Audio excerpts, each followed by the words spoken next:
আলহামদুলিল্লাহ রব্বিল আলামিন আসসালাতু ওয়াসসালামু আলা সাইয়্যিদিল আমবিয়াই ওয়াল মুরসালিন আম্মা বা'দ ফাউযু বিল্লাহি মিনাশ শাইতানির রাজীম বিসমিল্লাহির রহমানির রহিম আসসালাতু ওয়াসসালামু আলাইকা ইয়া রাসূলুল্লাহ ওয়া আলা আলিকা ওয়া আসহাবিকা ইয়া হাবিবাল্লাহ আসসালাতু ওয়াসসালামু আলাইকা ইয়া নাবিয়াল্লাহ ওয়া আলা আলিকা ওয়া আসহাবিকা ইয়া নূরাল্লাহ। মাদানী চ্যানেলের দর্শক শ্রোতাবৃন্দ, দুরুদে পাকের অগণিত ফজিলাত ও বারাকাত রয়েছে। আল্লাহ পাকের প্রিয় নবী মাহবুবে আরবি সরকার দো আলম সাল্লাল্লাহু আলাইহি ওয়া আলিহি ওয়াসাল্লাম ইরশাদ করেন, কিয়ামতের দিন তোমাদের মধ্য থেকে ওই ব্যক্তি আমার অধিকতর নিকটবর্তী হবে যে দুনিয়াতে আমার প্রতি অধিক পরিমাণে দুরূদ শরীফ পাঠ করবে। সাল্লু আলাল হাবিব সাল্লাল্লাহু তাআলা আলা মুহাম্মদ সাল্লাল্লাহু আলাইহি ওয়াসাল্লাম সালাতু ওয়া সালামান আলাইকা ইয়া সাইয়্যিদি ইয়া রাসূলুল্লাহ সাল্লাল্লাহু আলাইহি ওয়াসাল্লাম। মাদানী চ্যানেলের বিশেষ ট্রান্সমিশনের অনুষ্ঠান মহান ব্যক্তিত্ব, এতে আপনাদের সুস্বাগতম। আসুন, অনুষ্ঠানের প্রারম্ভে ভালো ভালো নিয়ত করে নিই, কেননা রাসূল আরবি সাল্লাল্লাহু আলাইহি ওয়াসাল্লাম ইরশাদ করেন, নিয়াতুল মুমিনি খায়রুম মিন আমালি। মুমিনের নিয়ত তার আমলে চেয়ে উত্তম। আফদালুল আমালি নিয়ত সাদিকা, সত্য নিয়ত উত্তম আমল। অতএব আমাদের উচিত অধিক থেকে অধিক পরিমাণে নিয়ত করা, আল্লাহ তাআলার সন্তুষ্টির জন্য, সওয়াব হাসিলের জন্য, ইলমে দ্বীন অর্জনের জন্য। আমরা এই অনুষ্ঠান শেষ পর্যন্ত দেখব। মাদানী চ্যানেল দর্শকবৃন্দ, আলহামদুলিল্লাহ, আমাদের মাহে রমাদানুল মুবারকের পবিত্র দিন অতিবাহিত হচ্ছে। আল্লাহ তাবারক ওয়া তাআলা আমাদের এই মাহে রমাদানের প্রতিটি মুহূর্তকে বরকতময় করে দিন। আমরা এই অনুষ্ঠানে বিশেষ মহান ব্যক্তিত্বের অনুষ্ঠানে আমরা বিভিন্ন এপিসোডে, বিভিন্ন সেগমেন্টে বিভক্ত করে অনুষ্ঠান আপনার সামনে উপস্থাপন করার চেষ্টা করছি। আমাদের পরবর্তী সেগমেন্ট মাহে রমজান, মাহে রমজান, রবির মেহমান, রবির মেহমান। আম্বিয়া কেরাম আলাইহিমুস সালাতু ওয়াস সালাম। আল্লাহ রাব্বুল আলামিনের সৃষ্টির মাঝে সর্ব উত্তম সৃষ্টি, আফজল সৃষ্টি হচ্ছে নবী রাসূলগণ আলা নবিয়িনা ওয়া আলাইহিস সালাতু ওয়াস সালাম। হ্যাঁ, নবী এবং রসুল সৃষ্টির মাঝে সর্বশ্রেষ্ঠ। আজও আমরা এক মহান নবী এবং রসুলের জীবনী সম্পর্কে শুনব। ওই নবী সম্পর্কে আজ আমরা শুনব যার ব্যাপারে কোরআনুল কারীমের মাঝে সবচাইতে বেশি তাজকিরা, যার ব্যাপারে সবচাইতে বেশি সর্বাধিক আলোচিত হয়েছেন যে নবীর জিন্দেগির ঘটনাবলী। আর হ্যাঁ, কোরআনে পাকে 136 বার যে নবীর ঘটনা আলোচিত হয়েছে, আর তিনি হচ্ছেন হযরতে সাইয়্যিদুনা মূসা কালিমুল্লাহ আলা নবিয়িনা ওয়া আলাইহিস সালাতু ওয়াস সালাম। মূসা বিন ইমরান,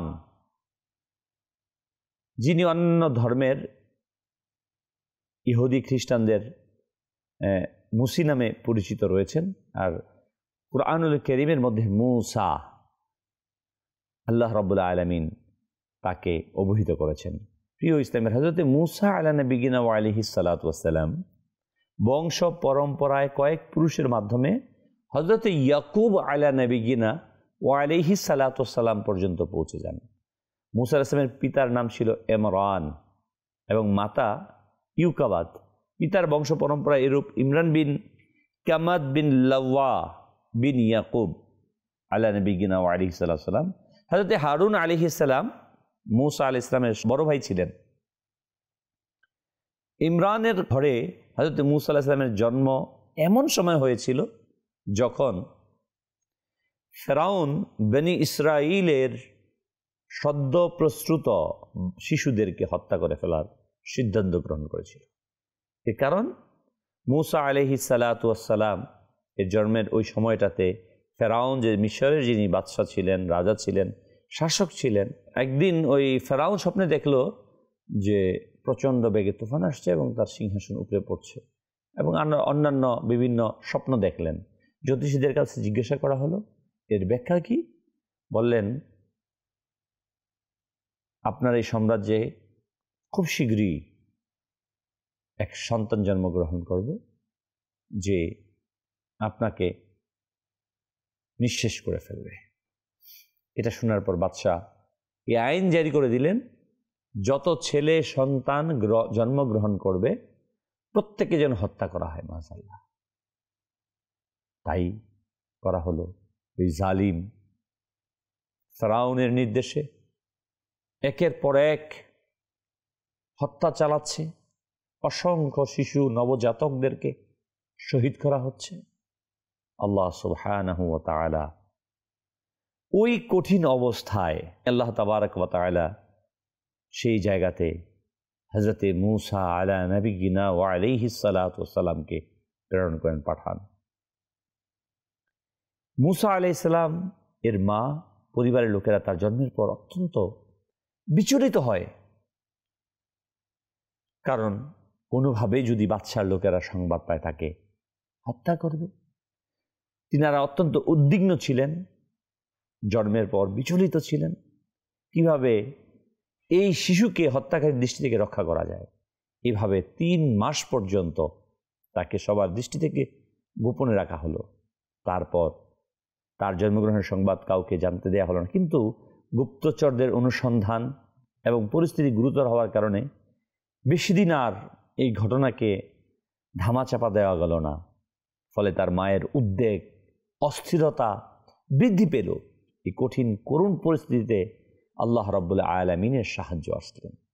মূসা আলাইহিস সালামের মায়ের পরিস্থিতি আল্লাহ তাআলা সাহায্য করলেন, এবং মূসা আলাইহিস সালামের মায়ের অন্তরের মধ্যে কৌশল উদ্ভব হলো যে একটি সিন্দুক নির্মাণ করো তুমি, এবং সিন্দুককে আলকাত্রা ও তেলের পালিশ লাগাও যাতে ভিতরে পানি প্রবেশ করতে না পারে, এবং শিশুটিকে সিন্দুকের ভিতর ভরো, তারপর নীল নদে স্রোতে ভাসিয়ে দাও। মূসা আলাইহিস সালামের মা তাই করলেন। তৎক্ষণাৎ তিনি এভাবে করে তার সন্তানকে, 3 মাসের কমবেশ সন্তানকে ওই সিন্দুকের মধ্যে রেখে আল্লাহ আল্লাহ ভাসিয়ে দিলেন। দেখুন মাদানী দর্শকবৃন্দ, মায়ের অবস্থাটা তখন কেমন হতে পারে না?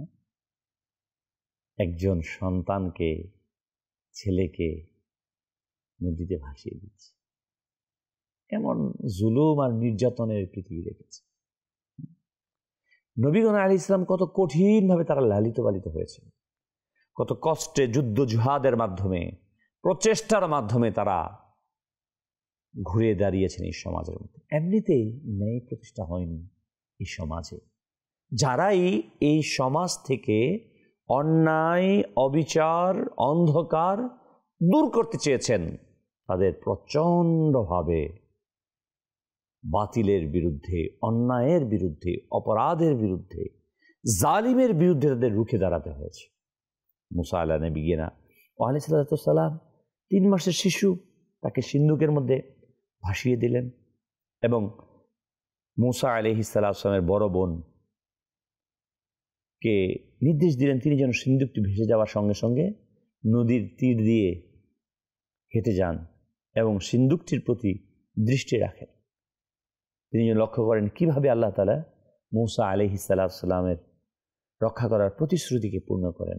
কেননা মূসা আলাইহিস সালামের মাকে আল্লাহ তাআলা পূর্বেই জানিয়ে দিয়েছেন যে আমি এই শিশুকে তোমারই কোলে ফিরিয়ে দেব, এবং পরিক্রমায় সে নবী হিসেবে এই সমাজে প্রতিষ্ঠিত হবে। আল্লাহু আকবার। শুধু নবী নন, বরং কালিমুল্লাহ, আল্লাহর সাথে কালামকারী হিসেবে সুপ্রতিষ্ঠিত হয়েছেন। পৃথিবীতে অন্যান্য নবীগণ আলাইহিস সালাম কেউ কথা বলতে পারেননি আল্লাহ তাআলার সাথে, দেখাও করতে পারেননি। বরং মূসা আলাইহিস সালাম আল্লাহকে দেখতে চেয়েছিলেন, বলেছেন রব্বি আরনি, মাওলা আমি তোমাকে দেখতে চাই। আল্লাহ বলেছেন লান তারানি, দেখা সম্ভব না, কিন্তু কালাম করেছিলেন, যা কোরআনে পাকের সূরা আরাফের 144 নম্বর আয়াতে কারিমায় আল্লাহ সুবহানাহু ওয়া তাআলা ইরশাদ করেন, বিসমিল্লাহির রহমানির রহিম, قال يا موسى إني اصطفيتك على الناس برسالاتي وبكلامي فخذ ما آتيتك وكن من الشاكرين আল্লাহু আকবার। আল্লাহ তাআলা বললেন, হে মূসা, আমি আপনাকে রিসালাত ও বাক্যলাভ দ্বারা মানুষের মধ্যে শ্রেষ্ঠত্ব দান করেছি। নবুয়ত ও কথা বলার মাধ্যমে মানুষদের মধ্যে শ্রেষ্ঠত্ব দান করেছি। সুতরাং আমি তোমাকে যা কিছু দিলাম তা গ্রহণ করো এবং কৃতজ্ঞ ব্যক্তিদের অন্তর্ভুক্ত হও। আল্লাহ রাব্বুল আলামিন কোরআনে মাজিদে মূসা আলাইহিস সালাম সম্পর্কে, তার কওম সম্বন্ধিত মূসা আলাইহিস সালাম রিলেটেড প্রায় 136টি আয়াতের অংশ আসছে। আল্লাহু আকবার। অন্য কোনো নবীর ব্যাপারে এত ঘটনা আসে নাই। আল্লাহ তাআলা তার নবী মূসা আলাইহিস সালামকে কালাম দ্বারা ধন্য করেছেন। মাদানী দর্শকবৃন্দু, রাসূল আকরাম নূরে মুজাসসাম সাল্লাল্লাহু তাআলা আলাইহি ওয়া আলিহি ওয়াসাল্লাম এর পূর্ববর্তী নবী ঈসা আলাইহিস সালাম এবং এর পূর্বে মূসা আলাইহিস সালাম। মূসা আলাইহিস সালাম আল্লাহ তাআলার সাথে দিদার চেয়েছেন, কিন্তু পাননি। পৃথিবীতে শুধুমাত্র এক নবী হুজুর সাল্লাল্লাহু আলাইহি ওয়াসাল্লাম যিনি আল্লাহ তাআলা দিদার পেয়েছেন, স্বচক্ষে কপালের চোখ দ্বারা আল্লাহ দিদার পেয়েছেন। হ্যাঁ, আর কোনো নবী গান আলাইহিস সালাতু সালাম সেটা পাননি। আর কথা বলার সৌভাগ্য হয়েছে মূসা আলাইহিস সালাম। এই জন্য ওনার উপাধি হচ্ছে মূসা কালিমুল্লাহ। ফোরাত নদীতে মূসা আলাইহিস সালাতু সালামকে যখন সিন্ধুকে ভরে ভাসিয়ে দিলেন, তার বোনকে তার মা নির্দেশ দিলেন সেটাকে দেখার জন্য। তিনি ওই সিন্ধুকের স্রোতের সাথে সাথে হাঁটতে লাগলেন। হাঁটতে হাঁটতে হাঁটতে দেখলেন ওই সিন্ধুক ফেরাউনের রাজদরবারের পুকুরের সামনে। আল্লাহ তাআলার কি মহিমা, আল্লাহু আকবার। বিবি আসিয়া, ফেরাউনের স্ত্রী, তখন ঘাটে ছিলেন কোনো কাজে। তিনি দেখলেন সুন্দর এক সিন্ধুক। দেখতে পেলেন কি? দেখলেন এক ফুটফুটে নুরানি চেহারাওয়ালা সন্তান। আল্লাহ আল্লাহ আল্লাহ, তাকে তিনি নিয়ে গেলেন। ফেরাউন পরবর্তী দেখেছেন, এত ছোট সন্তানে কি করবে। সে প্রচন্ড কান্নাকাটি করছিল, দুধ পান করছিল না, খাবার খাচ্ছিল না। আল্লাহু আকবার, আল্লাহ তাআলা কি হিকমত, আল্লাহু আকবার। মূসা আলাইহিস সালাম যখন এভাবে কান্নাকাটি করছেন, বড় বন্ধু দেখেছেন। পরবর্তীতে রাজপ্রাসাদে গিয়ে যখন বলা হলো যে তাকে দুধ পান করানো বা খাবার খাওয়ানোর জন্য কি হবে, বড় বোন বলল, আমার কাছে একজন আছে যে দুধ পান করাতে পারবে, আমার ধারণা। হিকমতের সাথে বললেন, তাকে নেওয়া হলো এবং আল্লাহ রাব্বুল আলামিন তার মাকে দ্বারাই দুধ পান করিয়ে পরবর্তীতে মূসা আলাইহিস সালামকে বড় করলেন। প্রিয় ইসলামী ভাইরা, ফেরাউন মূসা আলাইহিস সালামকে যখন কুলে নিয়েছিলেন তখন তাকে বিভিন্ন ঘটনা আসছে, চড় মেরেছিলেন, থাপ্পড় মেরেছিলেন। এতে ফেরাউন রাগান্বিত হয়ে যায়, তাকে হত্যার জন্য উদ্ধত হয়। বিবি আসিয়া তখন বললেন, এ তো বাচ্চা, কিছু বুঝবে না। বললেন, না, এ বুঝবে। বললে, তাহলে পরীক্ষা করেন। এক জায়গায় স্বর্ণ, আর জায়গায় আগুন রাখা হলো পরীক্ষার জন্য, যে বাচ্চা বোঝে না। তো মূসা আলাইহিস সালাম অগ্রসর হয়েছিলেন স্বর্ণের দিকে। অতঃপর আল্লাহ রাব্বুল আলামিন ফেরেশতার মাধ্যমে তাকে আগুনের দিকে নিয়ে যান। সে আগুনে মুখেও দিয়েছিলেন, এই জন্য তার জিহ্বা মুবারকে কিছু আঘাতপ্রাপ্ত হয়েছিলেন। প্রিয় ইসলামী ভাইরা, আল্লাহ রাব্বুল আলামিন যাকে ইচ্ছা তাকে বাঁচিয়ে রাখেন, হেফাজত করেন। ফেরাউনের ঘরে আল্লাহ তাআলা মূসা আলাইহিস সালামকে লালন পালন করিয়েছেন। আল্লাহু আকবার। ইন্নাল্লাহা আলা কুল্লি শাইইন কাদির। সকল বিষয়ের উপর আল্লাহ তাআলা ক্ষমতাবান। যে ফেরাউন স্বপ্নে দেখে হাজার হাজার লাখ লাখ শিশুকে হত্যা করেছিলেন, তার বিরুদ্ধে অবস্থান করবে। আর দেখুন আল্লাহর মহিমা, সেই ফেরাউনের ঘরেই আল্লাহ তাআলা মূসা আলাইহিস সালামকে লালন পালন করলেন। কত হিকমতওয়ালা আল্লাহ। অতএব আপনি যতই চেষ্টা করুন না কেন, যতই হিকমত অবলম্বন করুন না কেন, আল্লাহ রাব্বুল আলামিনের পিছন বিরুদ্ধে গিয়ে কোনো কিছু করতে পারবেন না। ওয়ামাকারু ওয়ামাকারাল্লাহ ওয়াল্লাহু খায়রুল মাকিরিন। তোমরা তোমাদের ধারণা অনুযায়ী আল্লাহর সাথে ধোঁকা করতে চাও, আর আল্লাহ তাআলা তোমাদের সাথে কৌশল অবলম্বন করেন। আল্লাহ তাআলা সর্বোত্তম কৌশল অবলম্বন করেন। যতই চাও না কেন আল্লাহর সাথে ধোঁকা দিবে। তোমাদের ধারণা আল্লাহকে ধোঁকা দিবে, এটা কখন কোশ্চিন কালেও এটা সম্ভব না আল্লাহকে ধোঁকা দেওয়া। কারণ যে ভবিষ্যৎ সম্পর্কে জানেন, যার ইলম, যার সৃষ্টি, যা পূর্বে ঘটেছে, যা এখন আছে, যা ভবিষ্যতে ঘটবে, যার যিনি সকল কিছু সম্পর্কে জানা, যে মহান সত্তার, তাকে কিভাবে সম্ভব ধোঁকা প্রদান করা? হে ভাই সকল, আল্লাহ তাআলার সাথে যেন আমরা প্রতারণা, আল্লাহ তাআলার সাথে যেন আমরা বাহানা না দেখাই। এটা সম্ভব না, কোশ্চিন কালেও সম্ভব না। অতএব আমাদেরকে আত্মসমর্পণ করা, আল্লাহ তাআলার কাছে সারেন্ডার করা, এটাই বুদ্ধিমানের কাজ। কথা বলছিলাম হযরতে মুসা আলা নবিয়িনা ওয়া আলাইহিস সালাতু ওয়াস সালাম, আল্লাহু আকবার। মুসা আলাইহিস সালাতু ওয়াস সালাম যখন আস্তে আস্তে বড় হলেন, আল্লাহ রাব্বুল আলামিন মুসা আলা নবিয়িনা আলাইহিস সালাতু ওয়াস সালামকে নবুয়ত দ্বারা, তিনি তো নবী হিসেবে জন্মগ্রহণ করেছেন, নবুয়ত যখন প্রকাশ পেল, অতঃপর ফেরাউনের কাছে আসলেন তার ভাই হারুন সহ, যে আল্লাহ রাব্বুল আলামিন আমাকে নবী হিসেবে পাঠিয়েছে, রসুল হিসেবে পাঠিয়েছে, ওই একত্ববাদ আল্লাহ তাআলার, এক আল্লাহর, এক স্রষ্টার তুমি ইবাদত করো, বনি ইসরাইলীদেরকে আমার সাথে দাও, তারা আমার ইবাদত করুক। কিন্তু ফেরাউন উল্টা বুঝলেন। ফেরাউন চ্যালেঞ্জ করলেন, বললেন তুমি জাদু করেই সেই। তখন ফেরাউন তার সাম্রাজ্যের বড় বড় জাদুকরকে ডাকলেন, এর সাথে প্রতিযোগিতা করো। মুসা আলাইহিস সালাতু ওয়াস সালাম আল্লাহ আল্লাহ আল্লাহ, তখন আল্লাহ তাআলার কাছে বললেন, আল্লাহ রাব্বুল আলামিন বললেন, কোনোই সমস্যা নেই, তুমি তোমার হাতের লাঠিকে ব্যবহার করো। বড় বড় জাদুঘরদেরকে আনা হলো এবং বাদশার সাথে বলল যে আমরা যদি এর সাথে পারি তো কি, আমাদের বিনিময় কি হবে? বলা হলো, এর বিনিময়ে আমি তোমাদেরকে আমার সান্নিধ্য দান করব, উচ্চ মর্যাদা দিব, সম্মান দিব। তারা উদ্বুদ্ধ হলো এবং তারা বলল, পৃথিবীতে আমাদের চাইতে বড় জাদুকর আর সাপের জাদু আর কেউ নেই। যখন জাদু শুরু হলো, হযরতে মুসা আলা নবিয়িনা ওয়া আলাইহিস সালাতু ওয়াস সালাম তাদেরকে আহ্বান করলেন, তাদের জাদু সমস্ত বড় বড় সাপকে নিয়ে আসলো। হযরতে মুসা আলাইহিস সালাম তার হাতের যে লাঠি, জান্নাতি লাঠি, আল্লাহু আকবার, এটার আবার এক ইতিহাস আছে সুন্দর। এই জান্নাতি লাঠি এসছে পরম্পরায় প্রাপ্ত হয়েছে। ওই জান্নাতি লাঠিকে যখন ছেড়ে দিলেন, মাটি দিয়ে যাওয়ার সাথে সাথে সে বিশাল সাপে পরিণত হলো।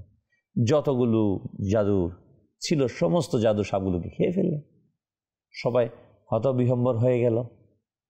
কিন্তু যারা আকলওয়ালা তারা ঈমান গ্রহণ করলেন, আর যারা ফেরাউন সহ যারা ভ্রান্ত তারা বললেন, হে তো মহা জাদুকর, মাজাল্লাহ নাউজুবিল্লাহ। যেমনটি প্রিয় আকা সাল্লাল্লাহু আলাইহি ওয়াসাল্লামের জাহিরি হায়াত মুবারকে ঘটেছিল। কাফের এসে বলল, আপনি যদি চাঁদকে দ্বিখণ্ডিত করতে পারেন তাহলে আমরা মেনে নেব। আপনি নবী, সরকারে দো আলম নূরে মুজাসসাম সাল্লাল্লাহু আলাইহি ওয়াসাল্লাম চাঁদকে দ্বিখণ্ডিত করে ফেললেন। আল্লাহু আকবার। তখন বলল, আরে এর জাদু অনেক শক্তিশালী, আকাশ পর্যন্ত চলে গিয়েছে এর জাদু। তাদের হৃদয়ের মধ্যে আল্লাহ তাআলা মোহর মেরে দিয়েছেন, যার ফলে তারা অনুধাবন করে না, শ্রবণ করে না, চোখে দেখে না, চোখ আছে বাহ্যিকভাবে, সত্যকে অবলোকন করে না। তাদের জন্য আযাব আছে। আমাদের সমাজে আমরা দেখতে পাই, বাহ্যিকভাবে তো সুস্থ সবল মনে হয়, কিন্তু সত্য উপলব্ধি করার সেই জ্ঞান তাদের কাছে নেই। সেটাই ঘটেছিল। বিস্তীর্ণ ঘটনা। মুসা আলাইহিস সালাতু ওয়াস সালাম বারবার দাওয়াত করেন, তো কিছু সংখ্যক বনি ইসরাইল মুসা আলাইহিস সালামের নবুয়তকে গ্রহণ করে এবং বড় আস্তে আস্তে অনেকেই গ্রহণ করেন। ফেরাউন তার বিরুদ্ধে যুদ্ধের ঘোষণা দেন। মুসা আলাইহিস সালাতু ওয়াস সালাম তার সম্প্রদায়কে নিয়ে চলতে থাকেন। যেতে যেতে যখন শুনেন যে মুসা আলাইহিস সালাম যাচ্ছে, ফেরাউন বিশাল সৈন্যবাহিনী নিয়ে তার পিছনে ছুটে পড়ে, লেগে যায়। যেতে যেতে যখন নদীর সামনে চলে যান, আল্লাহ তাআলার কাছে বলেন, মুসা আলাইহিস সালাম, ইয়া রব, বিশাল নদী, কিভাবে এই নদী পার হব? আল্লাহ তাআলা বলেন, তুমি লাঠি দিয়ে আঘাত করো। আল্লাহু আকবার। আঘাত করার সাথে সাথে 12টি রাস্তা হয়ে যায়। সে রাস্তা দিয়ে মুসা আলাইহিস সালাম তার সঙ্গী সাথীদের 12টি গোত্র নিয়ে পার হন। পিছন দিক দিয়ে যখন মুসা আলাইহিস সালাম পার হচ্ছিলেন, পিছন দিয়ে ফেরাউন আসছিল, বিশাল রাস্তা, তিনিও সেখানে। আল্লাহ তাআলার হিকমত দেখেন, আল্লাহ তাআলার পক্ষ থেকে ফেরেশতা আসছে ফেরাউনের কাছে, এসে বলছে যে আপনি একজন লোককে লালন পালন করেছেন, তাকে খাদ্য সামগ্রী দিচ্ছেন, সব কিছু তাকে করছেন, সে আপনার কথা শুনছে না, আপনার অবাধ্য। ছোট থেকে তাকে লালন পালন করেছিলেন, বড় করেছেন, লেখাপড়া করিয়েছেন, তাকে চাকরি দিয়েছেন, রুজি রোজগার দিয়েছেন, কিন্তু সে আপনার অবাধ্য। তাকে কিভাবে কি করা উচিত? বলে এরকম অবাধ্যকে তো পানিতে চুবিয়ে মারা উচিত, এটা আপনি লিখে দেন। ফেরাউন লিখে দিয়েছিল। তো মুসা আলাইহিস সালাম যখন পার হয়ে গেলেন, ফেরাউন নদীর মাঝখানে, পানিকে আল্লাহ তাআলা নির্দেশ দিলেন সব এক হয়ে গেল, সবাই মরে সেই জায়গাতেই সলিল সমাধি। যখন ওই অবস্থায় তওবার কথা বলেছিল, তখন বলছেন না, তওবা এর পূর্বে হয়, যখন মৃত্যুর মুখোমুখি হয়ে যায় তখন তওবা কবুল হয় না। বলল আমার এই অবস্থা কেন, আমাকে বলে এটা তোমার যেই সিদ্ধান্ত, অবাধ্য ব্যক্তিকে কি করা চায়, পানিতে ডুবিয়ে মারা, তোমাকে সেটাই করা হচ্ছে। আল্লাহু আকবার। ইসলাম ভেরা মাদানী দর্শকবিন্দু, মুসা আলাইহিস সালাম পার হয়ে গেলেন, অতঃপর অগ্রসর হলেন। পরবর্তীতে হযরত মুসা আলাইহিস সালামকে মান্না সালোয়া দেওয়া হলো। বিস্তীর্ণ ঘটনা রয়েছে মুসা আলাইহিস সালামের। আল্লাহ তাআলার পক্ষ থেকে জান্নাতি খাবার মান্না সালোয়া দেওয়া হতো উম্মতিদেরকে। আল্লাহু আকবার। তুর পাহাড়ে গিয়ে হযরত মুসা আলাইহিস সালাম আল্লাহ তাআলার সাথে কালাম করেন। এই যে আযাব থেকে বাঁচানোর পর একত্ববাদের কাছে নিয়ে আসার পরেও এই লোকগুলোর মধ্য থেকে আবার কিছু কিছু লোক মূর্তি পূজারী হয়ে যায়। পৃথিবীতে মানুষ অত্যন্ত অবাধ্য, হেদায়েতে আসার পরেও আবার তারা গুমরাহ হয়ে যায়, শয়তান তাদেরকে আশ্বাস দেয়। মুসা আলাইহিস সালামের উম্মতির মাঝে এরকম অনেকবার ঘটেছিল। হযরত মুসা আলাইহিস সালাম আল্লাহ তাআলার কাছে কালাম করেন, সাহিফা আনেন। মুসা আলাইহিস সালাম আল্লাহ তাআলার কাছে জানতে চেয়েছিলেন, হে আল্লাহ, সবচেয়ে জ্ঞানী ব্যক্তিকে? আল্লাহ তাআলা বলেন তুমি সমুদ্রের পাড়ে যাও। আল্লাহ তাআলার নির্দেশে যখন মুসা আলাইহিস সালাম সমুদ্রের পাড়ে গেলেন, তো দেখলেন মাছ ভাজা ছিল বলে এটা জীবিত হয়ে যখন সমুদ্রে চলতে থাকবে, সেখানে দেখলেন তো এক ব্যক্তির সাথে দেখা হলো। মুসা আলাইহিস সালামকে ইরশাদ করলেন, আপনি আমার সাথে চলতে পারবেন না? বলে না, আমি পারবো। বলে প্রশ্ন করতে পারবেন না? ঠিক আছে। মুসা আলাইহিস সালামকে নিয়ে যাচ্ছেন, তো একটা নৌকার মধ্যে আরোহণ করলেন। আরোহণ করার পর ওই মাঝি তাদেরকে নদী পার করিয়ে ওপারে নিয়ে গেল। যখন পার হয়ে নৌকা থেকে নেমে যাবে, তখন মুসা আলাইহিস সালাম যার সাথে সাক্ষাৎ করলেন, ওই মহান ব্যক্তি, তার নাম হচ্ছে হযরত খিজির আলাইহিস সালাম। খিজির আলাইহিস সালামের ব্যাপারে উম্মত হচ্ছে, কেউ তাকে ওলি বলেছেন আর কেউ তাকে নবী বলেছেন। তবে অধিকাংশ মশহুর মারুফ যেটা আহলে সুন্নাত ওয়াল জামাতের আকীদা অনুযায়ী, হযরত খিজির আলাইহিস সালাম একজন নবী। খিজির আলাইহিস সালাম যখন নৌকা থেকে নামলেন, যে নতুন নৌকাটা ছিল, ভালো নৌকাটা ছিল, নামানোর পর খিজির আলাইহিস সালাম বৈঠা দিয়ে আঘাত করে নৌকাটাকে ছিদ্র করে দিলেন। মুসা আলাইহিস সালাম, এই বেচারা আমাদেরকে সহযোগিতা করলো, অথচ আপনি তার নৌকাটাকে নষ্ট করে দিলেন। আমি তো আপনাকে বলেছি আমাকে কোনো প্রশ্ন করবেন না, আমার সাথে সাথে চলেন। মানে ঠিক আছে এখন কথা বলবো না। রাস্তা পার হয়ে অনেক দূর যাওয়ার পরে গ্রামে প্রবেশ করলেন। গিয়ে দেখলেন গ্রামের মধ্যে লোকজন, কেউ তাদেরকে মেহমানদারি করছে না, জিজ্ঞাসা করছে না, অবচেতন তারা। দুইজন ঘুরছেন, দুই নবী ঘোরাফেরা করার পর দেখলেন একটা দেয়াল ভেঙে পড়ে যাচ্ছে। খিজির আলাইহিস সালাম বললেন, মুসা আলাইহিস সালামের সাহায্য নিয়ে একত্রিত হয়ে ওই দেয়ালটাকে ঠিক করে দিলেন। বললেন, কি আশ্চর্যের ব্যাপার, এলাকার লোকগুলা কোনো আমাদের সহযোগিতা করলো না, মেহমানদারি করলো না, ইজ্জত করলো না, কিন্তু আপনি তাদেরকে খেদমত করে দেওয়ালটাকে অযথা আপনি বানিয়ে দিয়ে রেখে আসলেন। আমি তো আপনাকে বলেছি কেন প্রশ্ন করবেন না। তো বললেন, ঠিক আছে, আপনি যে দুইটি ঘটনা, এই দুইটির উত্তর আমাকে বলে দেন।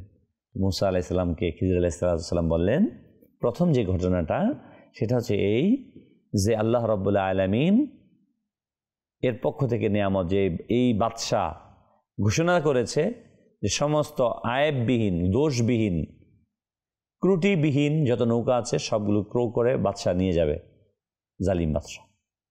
এই জন্য আমি তাকে, আমাদের যেহেতু সে উপকার করেছে, এই জন্য আমি তার নৌকাটাকে আয়েব করে দিলাম, ছিদ্র করে দিলাম, যাতে সিপাহীরা এসে দেখে ছিদ্র নৌকা, তাদের নিতে না পারে, কারণ বেচারা গরিব, তার যাতে সহযোগিতা হয়, এই জন্য আমি ছিদ্র করে দিয়েছি, আয়েব করে দিয়েছি। আর দ্বিতীয় ঘটনা হচ্ছে, ওই যে গ্রামের যে দেয়ালটা আপনি দেখলেন, ওই দেয়ালটা মূলত একজন নেক সলেহ বান্দার, তার পরবর্তী জেনারেশনের জন্য সম্পদ রেখে গেছেন। তার ছেলে এখনো অপ্রাপ্তবয়স্ক, প্রাপ্তবয়স্ক হয়নি। এখন যদি ভেঙে যেত, মানুষগণ ওই সম্পদ দিয়ে যেত। আমি ওইটাকে ঠিক করে দিলাম যাতে আরো দীর্ঘস্থায়ী হয়, পরবর্তী তার যথাযথ ব্যক্তির কাছে সেই সম্পদ পৌঁছে যায়, যেহেতু নেক বান্দার উত্তরাধিকারী আছে। আল্লাহু আকবার। দেখুন, আল্লাহ তাআলা খিজির আলাইহিস সালামকে ইলমে গায়ব, ভবিষ্যতে কি ঘটবে তা জ্ঞান দান করেছেন। আর যিনি ওই খিজির আলাইহিস সালামেরও নবী, আকা মাওলা, প্রিয় আকা হুজুর সাল্লাল্লাহু আলাইহি ওয়াসাল্লাম, আল্লাহ তাআলা কি তাকে ইলমে গায়ব দেননি? অবশ্যই দিয়েছেন। কোরআনে পাকে আল্লাহ তাআলা বলেন, ফালা ইউযহিরু আলা গায়বিহি আহাদা ইল্লা মান ইরতাদা মির রাসূল। আমার বৈশিষ্ট্য এটা না যে আমি সকলকে ইলমে গায়ব সম্পর্কে অবহিত করব, তবে নবীগণের মধ্য থেকে যাকে খুশি আমি ইলমে গায়ব সম্পর্কে অবহিত করব। হুজুর সাল্লাল্লাহু আলাইহি ওয়াসাল্লামকে আল্লাহ তাআলা ইলমে গায়ব দিয়েছেন। শুধু হুজুর সাল্লাল্লাহু আলাইহি ওয়াসাল্লাম নন, বরং হুজুর সাল্লাল্লাহু আলাইহি ওয়াসাল্লামের ওসিলায় সমস্ত আম্বিয়া ইকরাম আলাইহিস সালামকে আল্লাহ তাআলা বিভিন্ন ইলমে গায়ব দান করেছেন। ইসলাম ভাইরা, আমরা শুনছিলাম মুসা আলাইহিস সালামের কথা। মুসা আলাইহিস সালাম ফেরাউনদের থেকে তার সম্প্রদায়কে রক্ষা করেন। অতঃপর তিনি আলা নবিয়িনা ওয়া আলাইহিস সালাম আল্লাহ রাব্বুল আলামিনের ডাকে সারাদিন কিতাবের মধ্যে আসছে, যেমনটি যে হযরতে মুসা আলা নবিয়িনা ওয়া আলাইহিস সালাম বনী ইসরাঈলের হেদায়েতের কাজে ব্যস্ত ছিলেন এবং মৃত্যুর ফেরেশতা আসেন, তখন তার সাথে কথোপকথন হয় বিভিন্ন ঘটনা পরম্পরায়। তো তিনি বলেন যে না, আমার এখন কেন মৃত্যু? সর্বশেষ আল্লাহ তাআলার পক্ষ থেকে বলে, তাহলে আপনি কত হায়াত চান? বলে, আমার সর্বশেষ কি মৃত্যু? বলে হ্যাঁ। তখন মুসা আলাইহিস সালাম বলেন, যেহেতু সর্বশেষ মৃত্যুই হবে, তখন এখনই মৃত্যু উত্তম। হযরতে মুসা আলাইহিস সালাম প্রথম যে দোয়াটি করেন যে, হে রব্বুল আলামিন, আমার অন্তিম সময় আমাকে পবিত্র ভূমির নিকটবর্তী করে দিন। রাসূল আকরাম সাল্লাল্লাহু আলাইহি ওয়াসাল্লাম ইরশাদ করেন, আমি যদি সেখানে যেতে পারতাম তাহলে তোমাদেরকে হযরতে মুসা আলাইহিস সালামের কবর দেখাতে পারতাম। লাল টিলার কাছে এক স্থানে সমাহিত আছে হযরতে মুসা কালিমুল্লাহ আলা নবিয়িনা ওয়া আলাইহিস সালাম। কোরআনে পাকে আল্লাহ তাআলা মুসা আলাইহিস সালামের বিভিন্ন প্রশংসা করেছেন। আল্লাহ সুবহানাহু ওয়া তাআলা আমাদেরকেও মুসা আলাইহিস সালামকে মুহাব্বত করা তৌফিক দিক। মনে রাখবেন, আমাদের আকীদা, আমাদের বিশ্বাস হচ্ছে আল্লাহর প্রেরিত প্রত্যেকজন নবী এবং রসুল হক, তাদের প্রাপ্ত প্রত্যেকটি কিতাব হক, কিন্তু পরবর্তীতে পরিবর্ধন করে বিকৃত করা হয়েছে। হুজুর সাল্লাল্লাহু আলাইহি সাল্লামের আগমনের প্রত্যেক নবী আলাইহিস সালাম যাওয়ার পরে কয়েক শতাব্দী পর সেটাকে চেঞ্জ করা হয়েছে, পরিবর্তন করা হয়েছে। শুধু একমাত্র গ্রন্থ আল কোরআন, যাকে আল্লাহ তাআলা নাজিল করেছেন, অন্যান্যগুলো নাজিল করেছেন, কিন্তু কোরআনুল কারীমের হেফাজতের দায়িত্ব আল্লাহ তাআলা নিয়েছেন। নিশ্চয়ই আমি কোরআনকে অবতীর্ণ করেছি এবং এর হেফাজতের দায়িত্ব আল্লাহ তাআলা নিয়েছেন। তো ইসলামী ভাইরা, মুসা আলাইহিস সালামের জিন্দেগি থেকে আমরা শিক্ষা গ্রহণ করি যে কঠিন থেকে কঠিনতম পরিস্থিতিতে আমাদের সত্যের পক্ষে থাকা উচিত, সত্যের উপর দৃঢ় থাকা উচিত। তাহলে আল্লাহর পক্ষ থেকে সাহায্য আসবে, সহযোগিতা আসবে। আল্লাহ তাআলা আমাদের সবাইকে, সকল নবী আলাইহিস সালামদেরকে মুহাব্বত করার তৌফিক দান করুক। আল্লাহ তাআলা এই মাহে রমাদান আমাদেরকে দিয়েছেন। কোরআনে বলেছেন, কুতিবা আলাইকুমুস সিয়াম কামা কুতিবা আলাল লাযিনা মিন ক্বাবলিকুম লাআল্লাকুম তাত্তাকুন।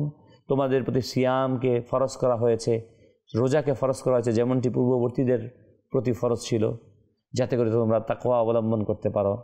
তো পূর্ববর্তী নবীগণ আলাইহিস সালামের উম্মতিদের প্রতিও কিন্তু রোজা ছিল, তারাও রোজা পালন করেছেন। আমাদেরকে আল্লাহ তাআলা দিয়েছেন এই রোজা, সিয়াম সাধনাকে, তাকওয়া অবলম্বন করতে পারি। আল্লাহ তাআলা এই রমাদানুল মুবারকে সিয়াম সাধনায় তাকওয়া অবলম্বন করার তৌফিক দান করুক।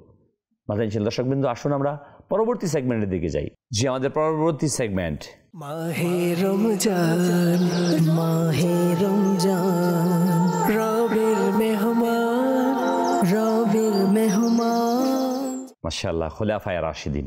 হ্যাঁ মাদানী দর্শকবৃন্দ, আমাদের এবার সেগমেন্ট খুলাফায়ে রাশিদিন। আমরা পূর্ববর্তী এপিসোডে পর্বেও দেখেছি খুলাফায়ে রাশিদিনের জীবনী আলোচনা। আজ আমরা যেই মহান ব্যক্তিত্বের, যেই মহান খলিফার জীবনী শুনব, তিনি হচ্ছেন এক অদ্বিতীয় ব্যক্তিত্ব। আর হ্যাঁ, যার ব্যাপারে রসুল আকরাম নূরে মুজাসসাম সাল্লাল্লাহু আলাইহি ওয়াসাল্লাম ইরশাদ করেন, শয়তান সেই রাস্তা দিয়ে যেতে ভয় পায় যে রাস্তা দিয়ে ওমর বিন খাত্তাব হেঁটে যান। আল্লাহু আকবার! কেমন মহান ব্যক্তিত্ব, কেমন মহান শানদার সেই মহান সাহাবী ওমর বিন খাত্তাব রাদিয়াল্লাহু তাআলা আনহু, যার ব্যাপারে কবি নজরুল তার কবিতায় লিখেন, তিমির রাত্রি সারা জান সুনিদুর মসজিদে, প্রিয় হারাকার কান্নার মতো এ বুকে আসিয়া বিধে, আমিরুল মুমিনিন। তোমার স্মৃতি যে আজানের ধ্বনি, জানে না মুয়াজ্জিন। তাকবীর শুনি সজ্জা ছাড়িয়া চকিতে উঠিয়া বসি, বাতায়নে চাই উঠিয়াছে কিরে গগনে মরুর শশী। ও আজান, ও কি পাপিয়ার ডাক, ও কি চকুরির গান, মুয়াজ্জিনের কণ্ঠে ও কি ও তোমার সে আহ্বান।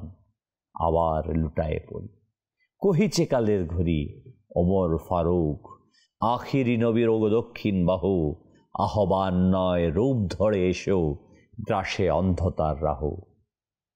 ইসলাম রবি দিনে দিনে আজ বিমলিন, সত্যের আলো নিভিয়া জ্বলিছে জোনাকির আলোহীন।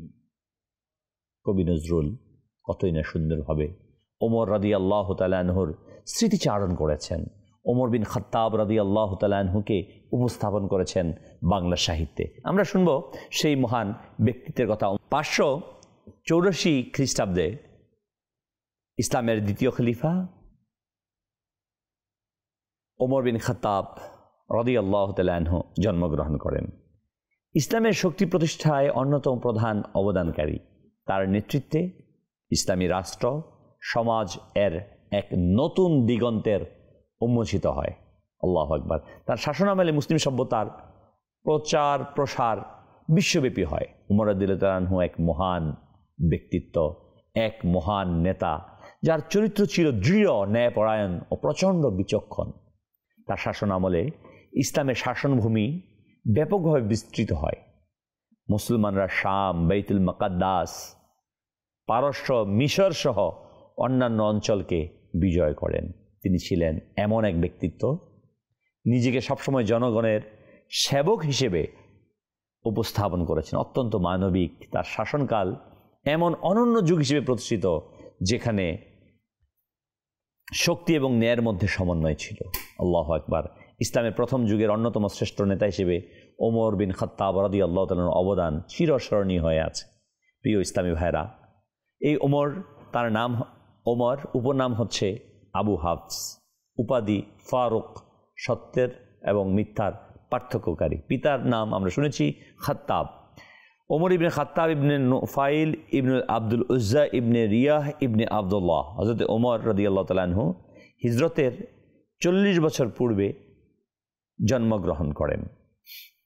প্রিয় ইসলামী ভাইরা, ওমর রাদিয়াল্লাহু তাআলা আনহুর তিনি তার স্ত্রী রাদিয়াল্লাহু তাআলা আনহা কয়েকজন ছিলেন। জয়নাব,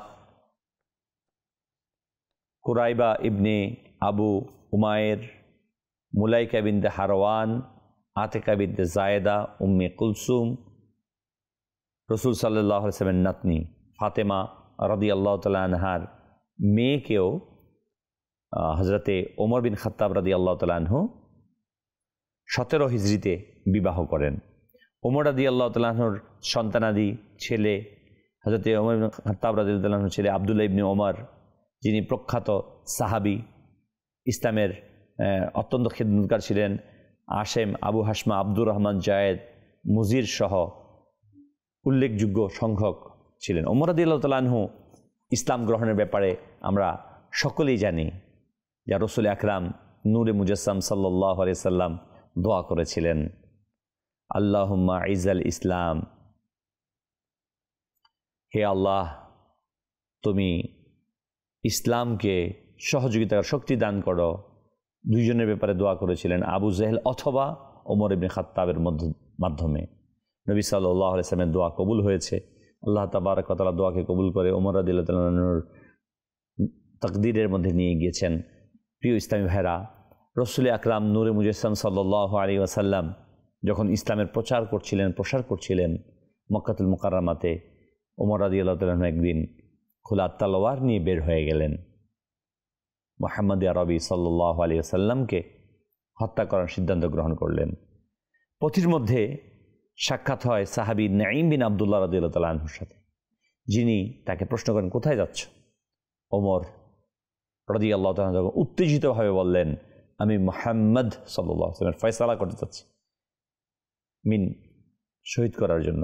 সাহাবী নাঈম বিন আব্দুল্লাহ রাদিয়াল্লাহু তাআলা তখন বললেন, তোমার ঘরের আগে খবর নাও, তোমার বোন এবং ভগ্নিপতি তো ইসলাম গ্রহণ করেছে। আল্লাহ! একথা শুনে হযরত ওমর রাদিয়াল্লাহু তাআলা তৎক্ষণাৎ বোনের ঘরের দিকে রওনা হলেন। ওমর রাদিয়াল্লাহু তাআলার বোন কোরআন তেলাওয়াত করছিলেন। ওমর রাদিয়াল্লাহু তাআলার পায়ের আওয়াজ পেয়ে, তখন তিনি মুসলমান হলেন, তিনি কোরআনের পৃষ্ঠাকে লুকিয়ে ফেললেন। ঘরে ঢোকা মাত্রই ওমর রাগান্বিত হয়ে জিজ্ঞাসা করলেন, শুনলাম তোমরা নাকি ধর্মত্যাগী হয়েছ? একথা বলেই তিনি ভগ্নিপতির উপর ঝাঁপিয়ে পড়লেন এবং আঘাত করতে লাগলেন। বোন বাঁচাতে এলেন, ওমর তাকেও প্রহার শুরু করলেন, এমনকি তার শরীর, তার চেহারা ফেটে গেল এবং রক্ত প্রবাহিত হলো। নিরুপায় হয়ে তখন বোন বললেন, ওমর যা ইচ্ছে করতে পারো, কিন্তু অন্তর থেকে ইসলাম বের করতে পারবে না। আল্লাহু আকবার, আল্লাহু আকবার! কি এক মোহ, কি এক ভালোবাসা! সকল কিছুকে ফেলে রেখে ইসলামের জন্য তারা দেওয়ানা ছিলেন সাহাবায়ে কেরাম। ওমর রাদিয়াল্লাহু তাআলা আনহুর বোন ফাতেমা, আল্লাহ, তিনিও নবী সাল্লাল্লাহু আলাইহি ওয়াসাল্লামের সোহবতে গিয়েছেন, দেখেছেন। আল্লাহ! ওমর রাদিয়াল্লাহু আনহু বোনের স্বামী, তিনিও নবী সাল্লাল্লাহু আলাইহি ওয়াসাল্লামের সোহবতে গিয়েছেন, কিছু সময় স্বর্ণে পরিণত হয়েছে। হ্যাঁ, কবি লিখেছেন, ইসলাম সে তো পরশ মানিক, তাকে পেয়েছি খুঁজি, পরশে যাহারা শোনা হলো তাদেরই মোরাগ বুঝি। নবী সাল্লাল্লাহু আলাইহি ওয়াসাল্লামের সোহবতে কিছু সময়ের জন্য গিয়েছেন, বাস তারা স্বর্ণে পরিণত হয়েছেন। স্বর্ণকে যদি জ্বালানো হয় বরং আরো পাকা স্বর্ণে পরিণত হয় না? সাহাবায়ে কেরাম এমন ছিল। তাদেরকে যত নির্যাতন করা হতো, নিপীড়ন করা হতো, যেন তাদের আগুন জ্বালিয়ে আরো পাকা করা হচ্ছে, খাঁটি সোনা বানানো হচ্ছে। খাঁটি তো আছেনি, স্বর্ণ 24 ক্যারেট, আরো যেন যতই জ্বালানো হচ্ছে ততই তাদের তেজদীপ্ততা আরো বেড়ে যাচ্ছে। ওমর রাদিয়াল্লাহু তাআলা আনহু তার বোনকে বললেন, তুমি কি করছো? আমি ঈমান গ্রহণ করেছি, যাই করার করো। আল্লাহু আকবার! ওমর রাদিয়াল্লাহু তাআলা আনহু তার বোনকে, ওমর রাদিয়াল্লাহু তাআলা আনহুকে যখন তার বোন বলল, অন্তর থেকে ইসলাম বের করতে পারবে না, এই কথা ওমর হৃদয়ে গভীর রেখাপাত করেন। তিনি শান্ত হয়ে বোনের কাছে কোরআনের আয়াতগুলো চান। বোন তখন কোরআনের পৃষ্ঠা দেখিয়ে তাকে শোনান। কোরআনের এই আয়াতগুলো ওমর রাদিয়াল্লাহু তাআলা আনহুর মনকে পাল্টে দেয়। তিনি ঠিক করলেন ইসলাম গ্রহণ করবেন। আল্লাহু আকবার! প্রিয় নবী মুহাম্মদ সাল্লাল্লাহু আলাইহি ওয়াসাল্লাম সাফা পাহাড়ের নিচে আকরামা রাদিয়াল্লাহু তাআলা বাড়ির অবস্থান করতেন। ওমর রাদিয়াল্লাহু তাআলা আনহু তখন সেখানে চলে গেলেন, দরজায় করাঘাত করেন। অন্যান্য সাহাবায়ে কেরাম আলাইহিম রিদওয়ান তাকে দেখে ভেতর প্রবেশের অনুমতি দিতে দ্বিধা করছিলেন, কিন্তু হামজা রাদিয়াল্লাহু তাআলা আনহু বললেন, তাকে ভিতরে আসতে দাও। আল্লাহু আকবার! এই হামজা রাসূল আকরাম সাল্লাল্লাহু আলাইহি ওয়াসাল্লামের চাচা যান। আল্লাহু আকবার! আরেক বীর পালোয়ান, যিনি রাসূল আকরাম নূরে মুজাসসাম সাল্লাল্লাহু আলাইহি সাল্লামের সামনে পাহাড়ের ন্যায় শত্রুর বিরুদ্ধে তিনি প্রতিবন্ধক হয়ে দাঁড়াতেন। ওমর রাদিয়াল্লাহু যখন আসলেন, তাকে আসতে দাও, যদি সে ভালো নিয়তে এসে থাকে তো ভালো, যদি সে খারাপ উদ্দেশ্যে আসে আমি তার তরবারি দিয়ে তার শিরচ্ছেদ করব। আল্লাহু আকবার! কেমন সাহসিকতা ছিল! অথচ আরবের অন্যতম বীর শ্রেষ্ঠ ছিলেন ওমর বিন খাত্তাব।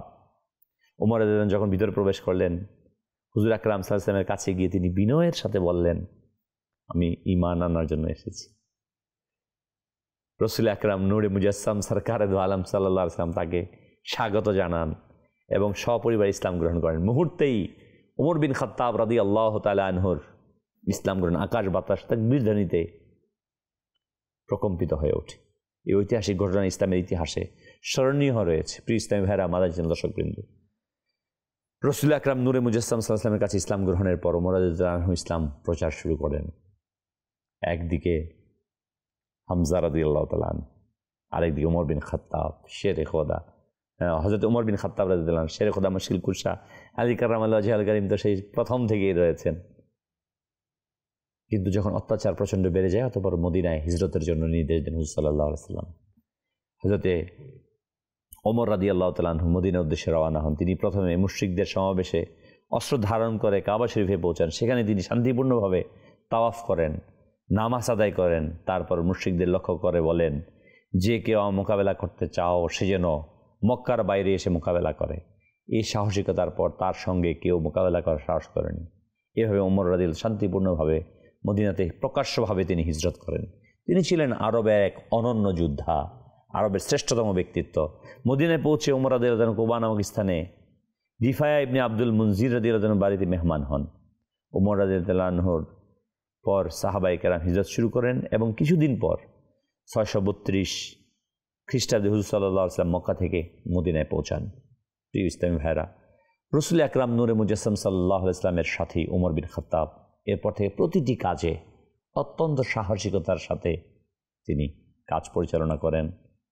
যখন রাসূল আকরাম সাল্লাল্লাহু আলাইহি ওয়াসাল্লাম জাহির ওফাত মুবারক হন, ওমর রাদিয়াল্লাহু তাআলা তরবারি বের করে বলতে লাগলেন, কেউ যদি বলে মুহাম্মদ সাল্লাল্লাহু আলাইহি ওয়াসাল্লাম ওফাত পেয়েছে, আমি তার গর্দানকে উড়িয়ে দেব। তিনি বিলিভ করতে পারছিলেন না, নবী সাল্লাল্লাহু আলাইহি ওয়াসাল্লামকে এতভাবে ভালোবাসতেন। আবু বকর রাদিয়াল্লাহু আনহু এসে তাকে শান্ত করেন। রাসূল আকরাম সাল্লাল্লাহু আলাইহি ওয়াসাল্লামের জাহিরি ওফাতের পর আবু বকর রাদিয়াল্লাহু আনহু প্রথম খলিফা হন। আবু বকর রাদিয়াল্লাহু তাআলা আনহু ইন্তিকালের পূর্বে ওমর রাদিয়াল্লাহু তাআলা আনহুর প্রতি ওসিয়ত করে যান এই খেলাফতের দায়িত্বের। ওমর রাদিয়াল্লাহু তাআলা আনহু পরবর্তীতে খলিফা হন। তিনি রাদিয়াল্লাহু তাআলা আনহু খলিফা হওয়ার পর এক ন্যায় নীতির সাম্রাজ্য প্রতিষ্ঠা হয় সারা পৃথিবীব্যাপী। ঘটনার পরম্পরা এসছে, যখন ফিলিস্তিন মসজিদে আকসা, ফিলিস্তিন মুসলমানদের বিজয় আসে, তখন শর্ত দেওয়া হলো তাদের পক্ষ থেকে যে তোমাদের খলিফা যদি আসে আমরা তার কাছে এই ফিলিস্তিনের মসজিদে আকসা এবং এই আশেপাশের এলাকার চাবিকে বুঝিয়ে দেব। খলিফাকে লক্ষ্য করে লেখা হলো, তারা এই শর্ত দিয়েছে। ওমর রাদিয়াল্লাহু তাআলা আনহু বললেন, ঠিক আছে। তারা এক ভৃত্যকে নিয়ে, গোলামকে নিয়ে সফর শুরু করলেন উটের উপর। দীর্ঘ পথ, ফিলিস্তিন, দীর্ঘ কয়েক সপ্তাহ লেগে যায়। ওমর রাদিয়াল্লাহু তাআলা মদিনা থেকে চলতে লাগলেন দুইজন মিলে একটি উট নিয়ে। কিছু দূর যাওয়ার পর ওমর রাদিয়াল্লাহু তাআলা আনহু বললেন, আমি একা উটের উপর আরোহণ করছি আর তুমি হেঁটে যাচ্ছ, এটা কীভাবে হয়? না, এক কাজ করো, দুইজনে আমরা কন্ট্যাক্ট করি। তুমি এক ক্রোশ এত দূর যাবে, আবার আমি অত দূর, তুমি উটের উপর উঠবে, আমি হেঁটে যাব, ঠিক আছে? দুজন মিলে চলছে যেতে যেতে যখন মসজিদে আকসা সীমান্ত প্রবেশ করবেন, ওই সময় পালা এসেছে ওই গোলাম যে আছে সহচর, উঠে উঠার পালা। ওমর রাদিয়াল্লাহু তাআলা আনহু লাগাম বলছে, সহচর বললেন, হুজুর ঠিক আছে, এতক্ষণ তো আপনি করেছেন, এখন অন্তপক্ষে যে আমরা চলে আসছি এখানে আপনি বসেন। বলল না, আমরা যেই সন্ধি করেছি সেই সন্ধি থাকবে। আল্লাহ যখন বসলেন বলল, খলিফা, সবাই উপরের জনকে মনে করেছে, স্বাভাবিক বিষয়। ইশারা করে বললেন, না ইনি। বলল, কি ব্যাপার? বললো, এই ব্যাপার, তার ভাগে আসছে। এই অবস্থা দেখার পর ওই জায়গাতে যারা ছিল অমুসলিম, তারা বলল, তোমাদের এই খলিফা, এরই বিজয় হওয়া উচিত। এই অবস্থা দেখে অসংখ্য মানুষ ইসলাম গ্রহণ করে। আসলে প্রিয় ইসলামী ভাইয়েরা, আদর্শের মাধ্যমে ইসলাম প্রচারিত হয়েছে পৃথিবীতে। তলোয়ার দিয়ে শুধুই মাত্র আক্রমণকে প্রতিহত হয়েছে। ইসলামের বিজয়ে উত্তম আখলাক, উত্তম চরিত্রের বলা হয়েছে, তলোয়ার দিয়ে মাটি দখল করা যায়, মানুষের হৃদয়কে দখল করা যায় না। হৃদয়কে দখল করার জন্য ভালোবাসার প্রয়োজন। আল্লাহু আকবার। সাহাবায়ে কেরাম আলাইহিম রিদওয়ান সেই ভালোবাসার প্রতীক ছিল। ওমর বিন খাত্তাব রাদিয়াল্লাহু তাআলা আনহু তার বাণীর মধ্যে বলেন যে, আমার শাসন আমলে যদি মরুভূমিতে একটি কুকুর না খেয়ে মারা যায়, এর জন্য কিয়ামতের দিন আমি ওমরকে জবাবদিহিতা করতে হবে। এই ওমর বিন খাত্তাব ন্যায়পরায়ণ এই ব্যক্তি, তাদেরকে জালিম পৃথিবী রাখেনি, তার উপর আক্রমণ হয়েছে। আল্লাহু আকবার। ফিরোজ প্রথমে ওমর বিন খাত্তাব রাদিয়াল্লাহু তাআলা আনহুকে 6টি আঘাত করেন।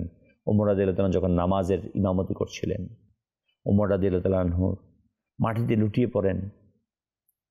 যে আব্দুর রহমান ইবনে আউফ তার স্থলে নামাজ পরিচালনা করেন। ওমর রাদিয়াল্লাহু আহত অবস্থায় মসজিদ থেকে বের হয়ে আসেন এবং তার চিৎকার শুরু হয়। হযরতে আব্দুল্লাহ রাদিয়াল্লাহু তাআলাকে ওসিয়ত করেন। অবস্থা আশঙ্কা হলে ওমর রাদিয়াল্লাহু তাআলা তার ছেলে আব্দুল্লাহকে ওসিয়ত করেন। তিনি বলেন, আমার যে ঋণ রয়েছে তা যদি রেখে যাওয়া সম্পদ দ্বারা আদায় হয়ে যায় তবে ভালো, অন্যথায় বনু আদির কাছে আবেদন করো।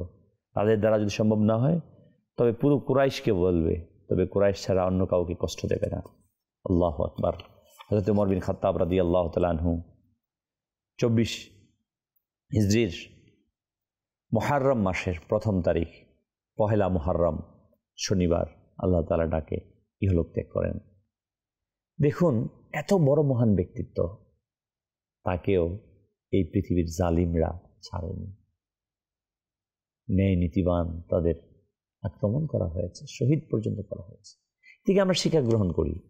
আমরা অনেক সময় দেখি স্বাভাবিক বিষয়ে কোনো বিপদগ্রস্ত হলে, কেউ কোথাও গ্রেফতার হলে, আক্রমণ আসলে আমরা ভেঙে পড়ি, বলে সঠিক মানুষদের পৃথিবীতে নির্যাতন হয়েছে। আমরা শুনেছি ইমামে আজম আবু হানিফা, তাকে বন্দি করে রাখা হয়েছে, জেলখানাতে তিনি শহীদ হয়েছেন, বিষপান করে তাকে শহীদ করা হয়েছে। আমাদের আকাবিরিনদের, যারা ন্যায়ের পথের প্রতীক, সত্য পথের প্রতীক, তাদের উপর নির্যাতন এসেছে, অত্যাচার এসেছে, জুলুম হয়েছে, কিন্তু তারা সত্যের পথ থেকে বিচলিত হননি। ওমর বিন খাত্তাব রাদিয়াল্লাহু তাআলা আনহু, তাকেও শহীদ করা হয়, যিনি ন্যায় বিচারকে প্রতিষ্ঠিত করেছিলেন এই জমিনের মধ্যে। বর্ণিত আছে একবার ওমর বিন খাত্তাব রাদিয়াল্লাহু তাআলা আনহু উহুদ পাহাড়ের আশেপাশে ছিলেন, ভূমিকম্প হচ্ছিল। ওমর রাদিয়াল্লাহু তাআলা আনহু জমিনের মধ্যে চাবুক দিয়ে আঘাত করে বললেন, হে জমিন, তুমি থেমে যাও, আমি কি তোমার উপর ন্যায় বিচার প্রতিষ্ঠা করিনি? আল্লাহু আকবার। কেমন ছিলেন? সাথে সাথে ভূমিকম্প থেমে গেল। ওনাদের আদর্শ, ওনাদের আখলাক আমাদেরকে অনুপ্রাণিত করে। আমরা যেন তাদের আদর্শের উপর সুপ্রতিষ্ঠিত থাকি। আল্লাহ তাআলা আমাদের সেই তৌফিক দেয়। আসুন পরবর্তী সেগমেন্টে। মাদানী চ্যানেল দর্শকবৃন্দু, আমাদের এবারে সেগমেন্ট মাহে রমজান, মাহে রমজান, রবির মেহমান, রবির মেহমান। মাজহাবের ইমাম, রেহনুমা, শাফি মাজহাবের মহান ব্যক্তিত্ব ইমাম হযরত ইমাম শাফিঈ রাহমাতুল্লাহ আলাইহি। আবু আবদুল্লাহ মুহাম্মদ ইবনে ইদ্রিস আল শাফিঈ হলেন একজন আরব মুসলমান লেখক, ইসলামের অন্যতম সেরা আইনবিদ হিসেবে পরিচিত। তিনি ইমাম শাফিঈ নামে বেশি পরিচিত। তাকে শেখ আল ইসলাম হিসেবেও সম্বোধন করা হয়। ইসলামের 4টি যে প্রধান তরিকা রয়েছে, মাজহাব রয়েছে, একটি হচ্ছে শাফি মাজহাব, আর তিনি হচ্ছেন এই শাফি মাজহাবের প্রবক্তা। তিনি ছিলেন ইমাম মালিক ইবনে আনাস রাহমাতুল্লাহ তাআলা আলাইহির অন্যতম সেরা শিক্ষার্থী এবং তিনি নাজরায়ের গভর্নর হিসেবে দায়িত্ব পালন করেন। ইমাম শাফি ছিলেন একজন যুগশ্রেষ্ঠ ইসলামী ফিকাহবিদ, গবেষক, চিন্তাবিদ।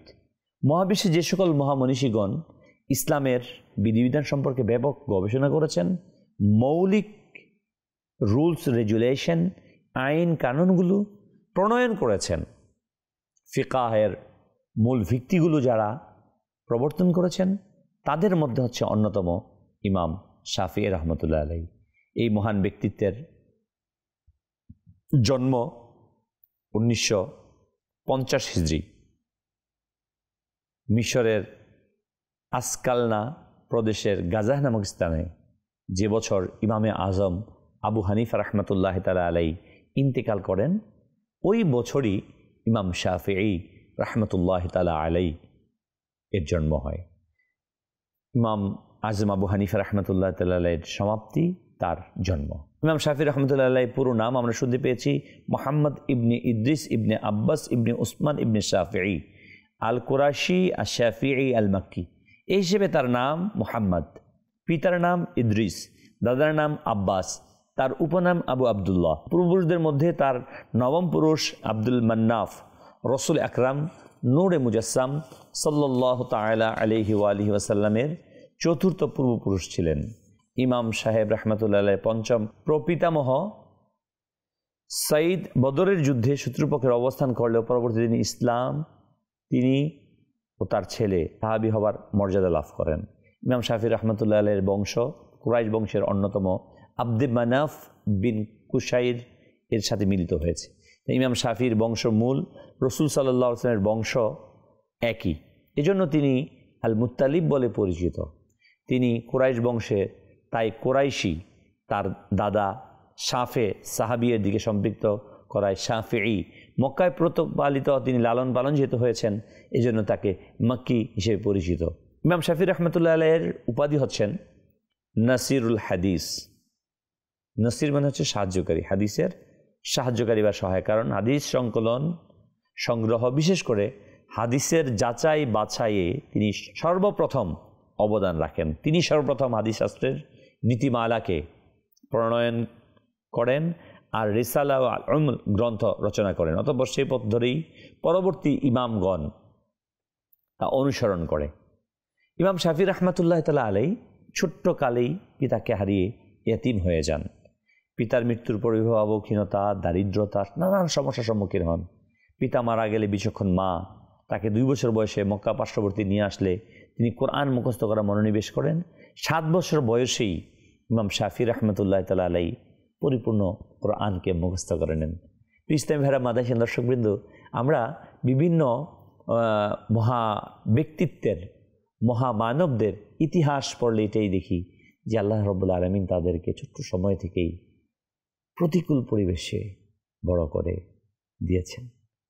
অতএব আমরা যেন না ভাবি যে প্রতিকূল পরিবেশে কেউ হারিয়ে যায় সত্যের পথ, কামিয়াবির পথ। না, আল্লাহ তাআলা কাকে কোথায় নিয়ে যাবেন আমরা কেউ বলতে পারি না। রসুল আকরাম নূরে মুজাসসাম সাল্লাল্লাহু আলাইহি সাল্লাম এর জন্ম মুবারক, আগমন মুবারক 6 মাসে থাকা অবস্থায় ইন্তেকাল করেছেন বাবা। 6 বছর হওয়ার পর মা ইন্তেকাল করেছেন।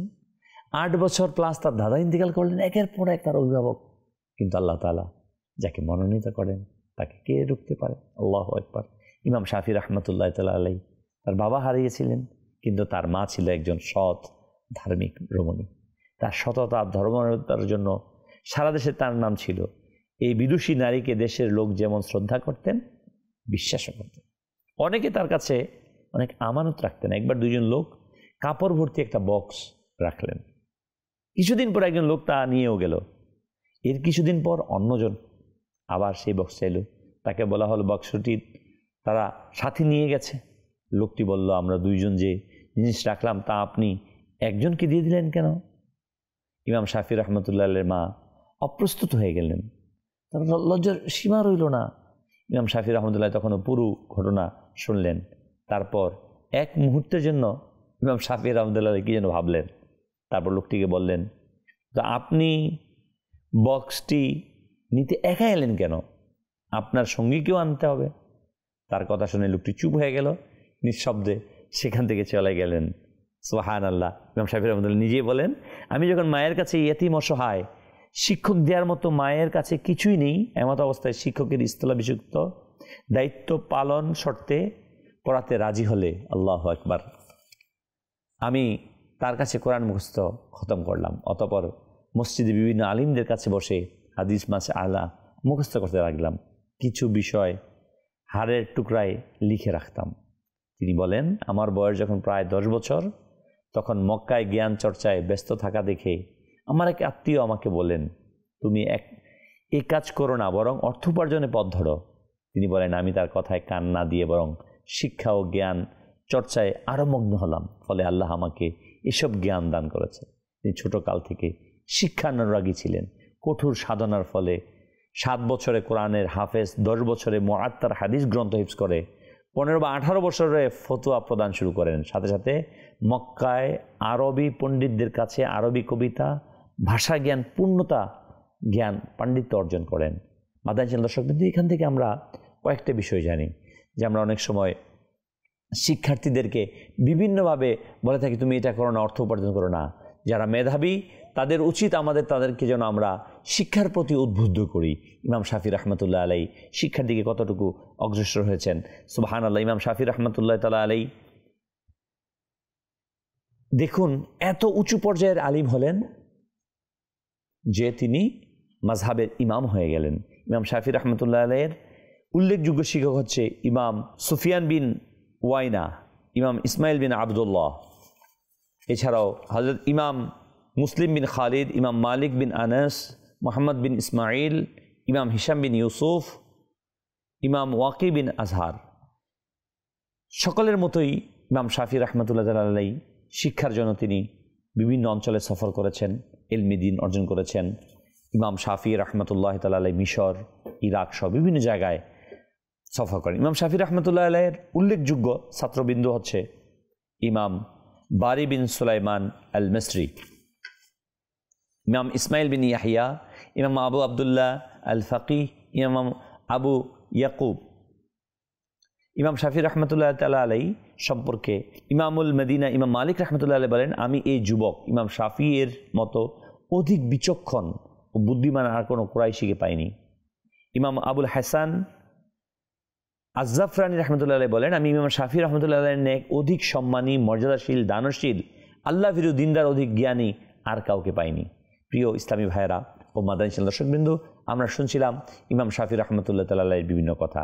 ইমাম শাফি রহমতুল্লাহ আলাইহির অসংখ্য বাণী রয়েছে। হাদিস সহিহ হলে সেটাই, ইমাম শাফি রহমতুল্লাহ আলাইহি বলেন, হাদিস সহিহ হলে সেটাই আমার মাযহাব। ইমাম শাফি রহমতুল্লাহ বলেন, যে কথা আমি বলি না কেন, যদি সহিহ সুন্নাহ পরিপন্থী হয় তাহলে নবী সাল্লাল্লাহু আলাইহি ওয়াসাল্লামের হাদিসই অধিক মান্য, সুতরাং তোমরা আমার অন্ধ অনুকরণ করিও না। প্রত্যেক ইমাম এই কথাই বলেছেন, প্রত্যেক ইমাম। আর ইমামদেরকে অনুসরণ করা, তাকলিদ করা, এটা আমাদের উপর অত্যাবশ্যক। কারণ কোরআনে পাকে আল্লাহ বলেন, আতিউল্লাহ ওয়া আতিউর রাসূল উলিল আমরি মিনকুম, তোমরা আল্লাহ এবং রসুলের এবং তোমাদের মাঝে যারা বুজুর্গ রয়েছে, আহলে ইলম রয়েছে, তাদেরকে তোমরা ইত্তেবা করো। প্রিয় ইসলামী ভাইরা, ইমাম শাফি রহমতুল্লাহ আলাইহি গবেষণালব্ধ 4টি উক্তি রয়েছে যে 4টি বস্তু দ্বারা শরীরে বেশ পুষ্ট হয়: গোশত, সুগন্ধি, প্রতিদিন গোসল করা, সুতি কাপড় পরিধান করা। 4টি বস্তু দ্বারা দৃষ্টিশক্তি তীক্ষ্ণ হয়: 1, কাবা শরীফ দেখা, শোয়ার পূর্বে সুরমা ব্যবহার করা, গাঢ় সবুজ গাছপালার দিকে দৃষ্টিপাত করা এবং পরিষ্কার জায়গাতে বসা। 4টি অভ্যাস দ্বারা বেশ বুদ্ধি বাড়ে: নিরর্থক কথা থেকে পরিত্যাগ করা, নিয়মিত মিসওয়াক করা, নেক মানুষের সংস্পর্শে থাকা, আলিমগণের সাথে উঠা বসা করা। 4টি অভ্যাস দ্বারা রিজিক বৃদ্ধি পায়: তাহাজ্জুদের নামাজ আদায় করা, বেশি করে ইস্তেগফার করা, বেশি বেশি সদকা করা, বেশি বেশি জিকির করা। প্রিয় ইসলামী ভাইরা ও মাদানী দর্শকবিন্দু, আমরা শুনছিলাম এক ইয়েতিম সন্তানের কথা, যে 2 বছর বয়সে বাবাকে হারিয়েছেন। তার মায়ের আক্লান্ত পরিশ্রম, নিজের অধ্যবসায় তাকে কোথায় নিয়ে গেছে। যুগের ইমাম, শুধু যুগের নয়, পুরো পৃথিবী শাফি মাযহাবের তিনি ইমাম হয়েছেন। আমরাও যেন আমাদের সন্তানদের, আমাদের প্রতিবেশীদের, আমাদের অন্যান্যদেরকে এদিকে উদ্বুদ্ধ করি এবং ইলমে দ্বীনের প্রতি সকলকে আকৃষ্ট করি। আল্লাহ তাআলা আমাদের সেই তৌফিক দান করুক। আমরা পরবর্তী সেগমেন্টে যাব। মাহে রমজান, মাহে রমজান, রবির মেহমান, রবির মেহমান। মাদানী দর্শকবৃন্দু, আমাদের এবার সেগমেন্ট তরিকাতের ইমাম। হ্যাঁ, তরিকাতের ইমামদের মাঝে এক অনন্য ব্যক্তিত্ব, আর তিনি হচ্ছেন সুলতানুল হিন্দ, খাজায়ে খাজেগান, খাজা গরিবে নওয়াজ। তিনি 537 হিজরিতে 14ই রজব সোমবার ইরানের সঞ্জার নামক স্থানে জন্মগ্রহণ করেন। সুলতানুল হিন্দ খাজা গরিবে নওয়াজ রহমতুল্লাহ তাআলা আলাইহি, তার মা সৈয়দা উম্মুল ওয়ারা গর্ভ অবস্থায় বিভিন্ন কল্যাণকর স্বপ্ন দেখেন। এমনও দেখা গেছে বহু সময় তিনি নিজের স্বপ্নের কথা সজ্জন খাজা গিয়াসউদ্দিন রহমতুল্লাহ আলাইহির নিকট ব্যক্ত করতেন। পূর্ণবান বিচক্ষণ স্বামী তাকে নানানভাবে উদ্বুদ্ধ করতেন, মনে মনে ভবিষ্যৎ সন্তানের দিকে উৎফুল্ল হতেন। প্রিয় ইসলামী ভাইয়েরা ও মাদানী দর্শকবৃন্দ, আমরা জানি যে যেমন বৃক্ষ হয় তার ফলটাই তেমনই হয়। আমরা দেখেছি শেখ আব্দুল কাদের জিলানী আলাইহির রহমার জীবনীতে তার পিতা আবু সালে মুসা জঙ্গি দোস্ত রহমতুল্লাহ আলাইহি, তার মা উম্মুল খায়ের ফাতেমা কেমন নেককার, এবাদত বন্দেগী ওয়ালা ব্যক্তি ছিলেন, আল্লাহর ওলি ছিলেন, ওলিয়া ছিলেন। তাদের সন্তান তেমনই হয়েছিল। ঠিক অনুরূপ সুলতানুল হিন্দ খাজা গরিবে নওয়াজ আজমেরি সঞ্জির রহমতুল্লাহের আম্মাজান সৈয়দা উম্মুল ওয়ারা, আল্লাহু আকবার, এবং তার বাবাজান খাজা গিয়াসউদ্দিন রহমতুল্লাহ আলাইহি অত্যন্ত নেককার, পরহেজগার, আল্লাহ তাআলার ওলি ওলিয়া ছিলেন। ওই বংশ পরম্পরায় এই পৃথিবীতে নেক বান্দাদেরকেই আল্লাহ তাআলা পাঠান। খাজা মঈন চিশতি রহমতুল্লাহ তাআলা আলাইহি এর বয়স যখন 7 বছর উপনীত হয় তখন হতে তিনি 5 ওয়াক্ত নামাজ নিয়মিত আদায় করতেন। শুধু নামাজ আদায়ে ক্ষান্ত হতেন না, বাচ্চা বয়সে তিনি নিয়মিত রোজা রাখতেন, জিকিরে মশগুল থাকতেন। ধর্মীয় অনুষ্ঠানের কথা তার কানে আসা মাত্রই তিনি বাধা বিপত্তি পেরিয়ে অনুষ্ঠানে অংশগ্রহণ করতেন। আল্লাহু আকবার। খাজা মঈন চিশতি রহমতুল্লাহ তাআলা আলাইহি তিনি অত্যন্ত দৃঢ়তার সাথে ইলম অর্জন করেন। একবার তিনি তার পৈতৃক সম্পত্তির বাগানের মধ্যে চাষাবাদ করছিলেন, এক ফকির দরবেশ সেখানে আসে। খাজা মঈন চিশতি রহমতুল্লাহ আলাইহি তাকে আদব করেন, বসিয়ে তার জন্য একটি উত্তম আঙ্গুরের থোক এনে দেন। ওই দরবেশ অত্যন্ত সন্তুষ্ট হয়, তার ব্যাগ থেকে কিছু বের করে সেটা খাজা মঈন চিশতি রহমতুল্লাহ আলাইহিকে দেন। এটা খাওয়ার পর খাজা মঈন চিশতি রহমতুল্লাহ আলাইহি এমনি তো পূর্বে থেকেই তিনি আলোকিত ব্যক্তি ছিলেন, তার হৃদয় যেন আরও আলোকিত হয়ে ওঠে। তিনি আরও ইলম অর্জনের জন্য ব্যতিব্যস্ত হয়ে ওঠেন। অতঃপর তিনি সেখান থেকে ওই বাগানকে বিক্রি করে দিয়ে ইলমে দ্বীনের জন্য বের হয়ে যান। পরবর্তীতে তিনি রহমতুল্লাহ তাআলা আলাইহি ইলমে শরিয়ত অর্জন করার পর ইলমে তরিকতের দিকে অগ্রসর হন এবং তার প্রিয় মুর্শিদ রহমতুল্লাহ তাআলা আলাইহি এর সোহবতে উপনীত হন। প্রিয় ইসলামী ভাইয়েরা, খাজা মঈন চিশতি রহমতুল্লাহ তাআলা আলাইহির জীবনীতে আসছে তিনি তার প্রিয় মুর্শিদের সাথে মক্কাতুল মুকাররমাতে সফর করেন এবং মদিনা পাকে হাজির হন। মদিনা পাকে হাজির হওয়ার পর যখন সালাম পেশ করেন, রাউজায়ে আনোয়ার থেকে রাসূল আকরাম সাল্লাল্লাহু আলাইহি সাল্লাম সালামের জবাব প্রদান করেন এবং বলেন, হে মুঈনুদ্দিন, তুমি ভারতে চলে যাও, ভারতবর্ষে।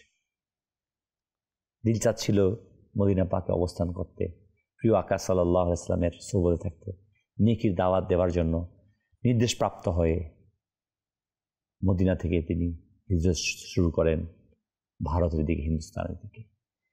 তার একটি লকব হচ্ছে আতায়ে রসুল, রসুলের দান। যেহেতু হুজুর সাল্লাল্লাহু আলাইহি ওয়াসাল্লাম রওজা থেকে নির্দেশ দিয়েছেন, নির্দেশপ্রাপ্ত হয়ে তিনি এসেছেন, যেন তার নাম আতায়ে রসুল। এই সুফিরা তাদের মাতৃভূমি থেকে বের হয়েছেন, পথির মধ্যে যারাই সাথে আসছে তাদেরকে সাথে নিয়ে চলতে চলতে আসছেন। এই মহানবী কামিল প্রথমে আসেন লাহোরে, হিন্দুস্তানের লাহোরে, দাতা আলী হাজবেরি রহমতুল্লাহ আলাইহির মাজার শরীফ, সেখানে এখন ওই জায়গায় বিদ্যমান যেখানে খাজা মঈন চিশতি রহমতুল্লাহ আলাইহি চিল্লা করেছিলেন 40 দিন। খাজা মঈন চিশতি রহমতুল্লাহ আলাইহি সেখানে অবস্থানের পর সেখান থেকে বের হন এবং ভারতের বর্তমান আজমির সেখানে প্রবেশ করেন। ইসলামী ভাইয়েরা, যখন আসার পর তৎকালীন ভারতের শাসক ছিল ওই অঞ্চলের পিত্তরাজ। তার উটগুলো যেখানে থাকতো, খাজা মঈন চিশতি রহমতুল্লাহ আলাইহি সুফি দরবেশ সেখানে অবস্থান করলেন। রাখাল এসে বলল, এখান থেকে উঠো, এখানে বাদশার উট বসবে। সুলতান খাজা গরিব নওয়াজ রহমতুল্লাহ আলাইহি বললে, আমরা থাকি। বলে, না, ঠিক আছে, তোমাদের উটরাই বসে থাকুক। বের হয়ে গেলেন, বাধা দিলেন না। সুফি যারা তারা এমনই হয়ে থাকে, কিন্তু তাদের দোয়ার বরকতে সব কিছু ঘটে যায়। খাজা মঈন চিশতি রহমতুল্লাহ আলাইহি যখন বের হয়ে গেলেন, পরবর্তী দিন সকালবেলা উট আর উঠছে না, বসেই আছে। পিত্তরাজের কাছে যাওয়া হলো, কি ব্যাপার? বলল, এক ফকির এসছে, সে বলেছে, সে চেয়েছিল সেখানে থাকতে, ঘরে, উটের ঘরে, তাদেরকে রাখতে দেয়নি, উট বসে আছে। সে বলে গিয়েছিল বসেই থাকবে, বসেই আছে, তাড়াতাড়ি যাও, তার কাছে ক্ষমা চাও। খাজা মঈন চিশতি রহমতুল্লাহর কাছে গিয়ে ক্ষমা চাওয়া হলো। অতঃপর বলেন, ঠিক আছে, যাও, উট উঠে যাবে। উট উঠে গেল। খাজা মঈন চিশতি রহমতুল্লাহ আলাইহি এখানে আসছেন, নেকির দাওয়াত দিয়েছেন। তলোয়ার দিয়ে তিনি ইসলামের দাওয়াতকে প্রতিষ্ঠা করেননি, বরং উত্তম আখলাক, উত্তম চরিত্র। হ্যাঁ, এই সকল সুফিরা নিজে রাষ্ট্রীয় ক্ষমতায় সমাসীন হননি, কিন্তু মোহাম্মদ বিন গুরি সহ অসংখ্য ইসলামী সেনাপতি যারা ছিল তাদেরকে ফয়েজ ও বরকত ধারা উদ্বুদ্ধ করেছেন। এই সকল মহান সুফি সাধকগণ তিনারা ক্ষমতার মসনদে আরোহণ করেননি, কিন্তু যারা সেনাপতি ছিলেন তাদেরকে দিক নির্দেশনা দিয়ে তাদের রাস্তাকে সম্প্রসারিত করেছেন। খাজা মঈনুদ্দিন চিশতি রহমতুল্লাহ তাআলা আলাইহি এর নেকির দাওয়াতের ফলে ভারতবর্ষে প্রায় 90 লক্ষ মুসলমান হন। ঐতিহাসিকগণ লিখেছেন, রামদেব ও অজয় পাল, যে জাদুকর ছিল রামদেব, অজয় পাল পৃথ্বরাজ নিয়ে এসেছিল জাদু দেখানোর জন্য। জাদুতে বিভিন্ন সাপ নিয়ে আসা হলো, অগ্নিবর্ষণ করা হলো সুলতান হিন্দ খাজা গরিব নওয়াজ রহমতুল্লাহ আলাইহি, কিছুই কিছু করতে পারলেন না। অতএব রামদেব, অজয় পাল তারা হরিণের চামড়ার উপর উঠে অদৃশ্য হয়ে গেল। খাজা মঈনুদ্দিন চিশতি রহমতুল্লাহ আলাইহি তখন তার ব্যবহৃত জুতাকে নির্দেশ দিলেন, যাও ধরে নিয়ে আসো তাদেরকে। ধরে নিয়ে আসা হলো, কালিমা পড়ে মুসলমান হয়ে গেলেন। খাজা গরিবে নওয়াজ রহমতুল্লাহ তাআলা আলাইহির সুহবতে এসে লক্ষ লক্ষ মুসলমান হতে লাগলো। ইসলাম ভাইরা, এখানে যে কথাটি আমি বলতে চাচ্ছি তা হচ্ছে এই, সুফিদের ইতিহাস এটা যে তারা তাদের প্রতিনিধি তৈরি করেন, রিপ্রেজেন্টেটিভ তৈরি করেন। তারা ক্ষমতার মসনদে চেয়ারে বসেন না, কিন্তু ওই ক্ষমতার মসনদে বসার ব্যক্তিদেরকে তৈরি করেন। আমরা দেখেছি বড় পীর শেখ আব্দুল কাদের জিলানী আলাইহি রাহমা, তিনি দিগ্বিজয়ী, মসজিদ আকসা বিজয়ী সালাউদ্দিন আইয়ুবীর মতো ব্যক্তিদেরকে তৈরি করেছেন। আমরা ইতিহাস থেকে জেনেছি ওসমানী সালতানাতের প্রতিষ্ঠাতা ওসমান সহ তার পুরো পরিবারকে যে তৈরি করেছেন তিনি হচ্ছেন ইবনুল আরবের মতো মহান ব্যক্তিত্বরা।